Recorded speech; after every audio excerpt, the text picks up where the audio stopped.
Hi, my name is Melissa Rowlston, and I run an e-commerce design and development agency called Maverick Web. I'm going to chat to you today about the ABCs to getting online. I think Andrew summed up our mixed emotions earlier, talking about living through these crazy times which we find ourselves in. But I particularly feel rather blessed to be involved in the online industry, particularly e-commerce, which I live and breathe. Having said that, I've been saying for years that e-commerce is the way of the future, and every year it grows bigger and bigger and bigger. However, we are currently on the precipice of massive change. The COVID-19 pandemic has changed everything, and I believe this will accelerate online growth. Before COVID, the South African online retail market share was estimated at 1.4% of the 1 trillion rand general retail market. To put this in perspective, the UK online market accounts for 18% of its total retail market. South Africa is tiny. We are truly in our infancy. We have so far to grow. Online shoppers make up only 55% of all web users in South Africa. Annual online growth in South Africa before COVID was predicted to be 50% this year. Imagine what things are going to be like now. Having said that, I'm sure that is why you are all here now. You want to get your shops online. And this is something that I'm deeply committed to and have been for the past 9 years that I've been in this industry. I have seen ebbs and flows. I have seen some of my clients soar to levels of unprecedented growth, and I have seen others never get off the starting blocks. But there is no going back. E-commerce is here to stay, and your business needs it to survive, and South Africans need to adopt it to thrive. So I'm going to talk to you about going online, because that's what my team and I do. We build new businesses in virtual locations. We build small shops for small businesses who have nothing yet and just want to go online. We build shops for small businesses with one brick and mortar store. We build shops for medium businesses with multiple stores in multiple retail outlets. We also build large stores for large wholesalers who need to get to their distributors, as well as to the man on the street. You name it, we build it. This tiny industry is huge. It is abounding with opportunity. So how do we do it? Every business is different, every customer is different, and every client is different. There is no one-size-fits-all model, but there are some universal truths. So I will start with those. Number one, start with your product. You need to know your product, you need to love your product, and you need to believe in your product.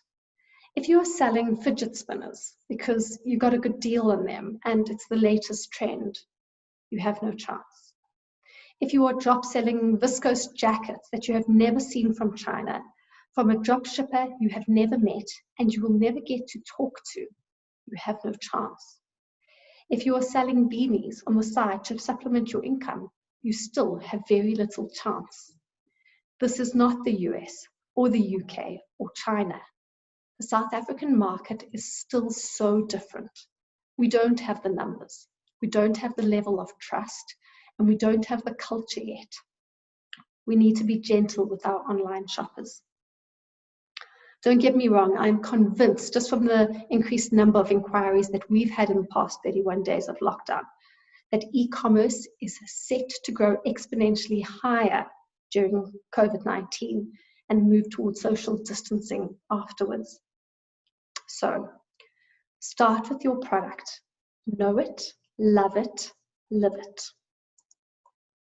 Number two, choose the right platform. Everyone has an opinion on this. I'm sure we're going to hear a lot of them.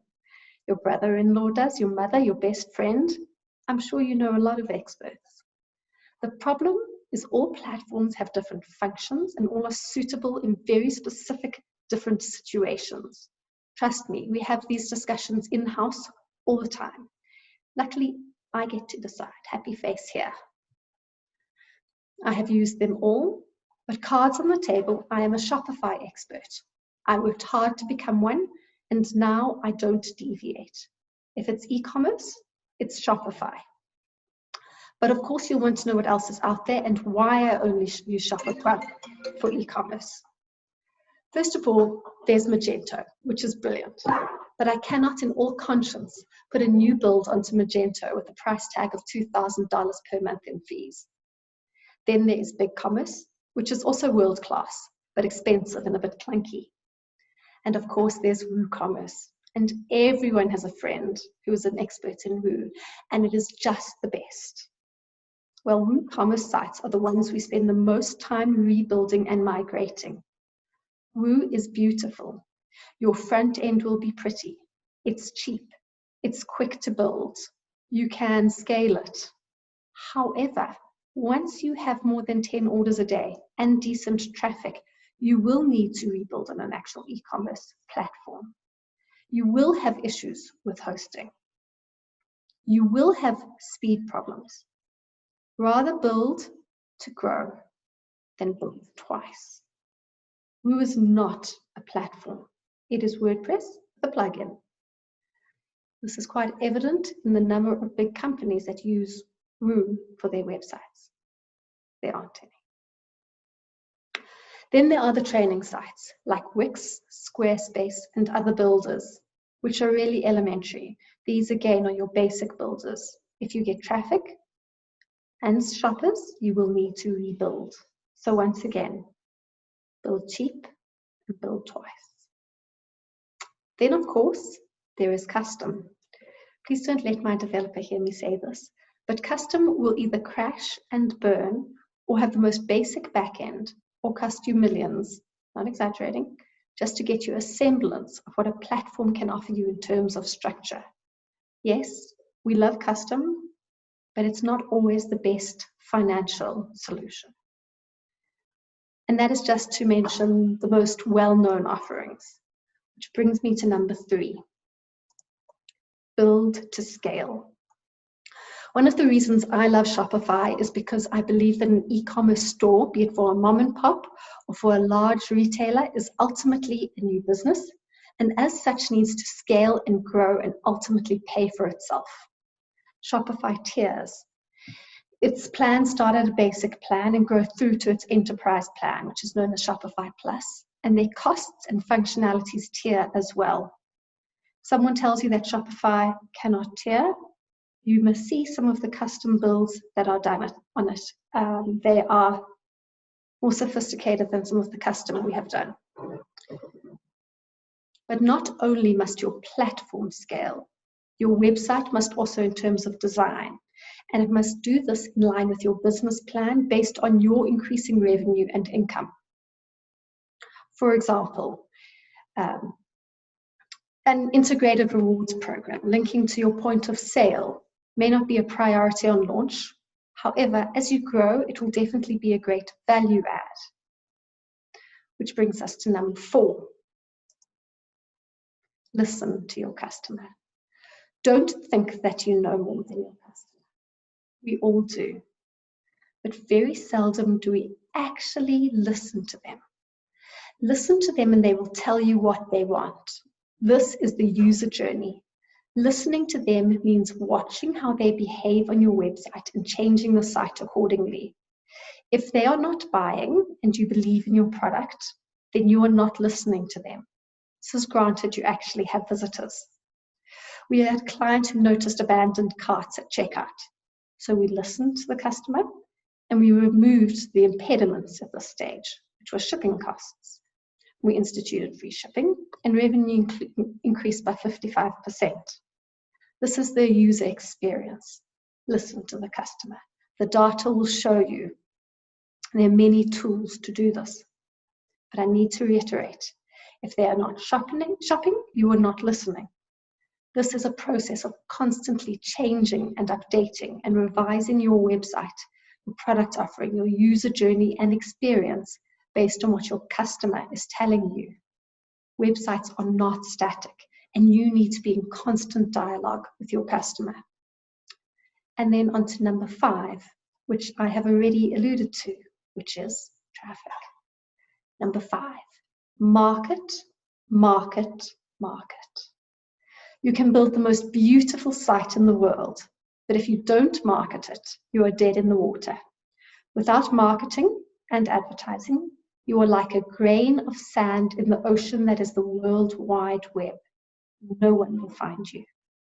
Find a good digital agency or dedicate a team to it. Don't think it works like foot traffic. Build it, work on it, invest in it. If you don't have an audience, you can't listen to them. If you don't have an audience, you don't have a customer. Quick fact, an international benchmark for conversion in e-commerce is 2%. You may have heard Ryan from NetFlorist say earlier that theirs is 12%, which is impressive. But South African stores generally don't hit that. We still have so many impediments. So traffic is essential. It is still a numbers game. Number 6, start with a clean system, good habits, and the right partners. Why build an online system that needs to be managed manually? Part of the beauty of technology is automation and simplification. When you start your site, start it with the end in mind. This is another reason you choose a good platform. Set yourself up from the beginning. How do you do this? You choose your partners carefully. You choose a payment gateway that integrates in such a way that it does everything you want. You get someone to set up your Google Analytics properly. You do this so that you can manage going forward. You do it at the get-go. You choose a courier that can be integrated seamlessly without having to pick up the phone and phone someone. I know Africa is speaking tomorrow. They have revolutionized logistics through their Africa app, and I would highly recommend them. You integrate your ERP, your inventory management systems, and maybe a point of sale, if need be, at the get-go, or at least you choose systems that can integrate when you are ready. Remember, you need to simplify and automate. And then you have an e-commerce shop, which is your virtual business to love and nourish and grow. And I honestly believe if you are considering getting into e-commerce, now is the time. We are not going back. South Africa is ready. And that is my ABC to getting you online.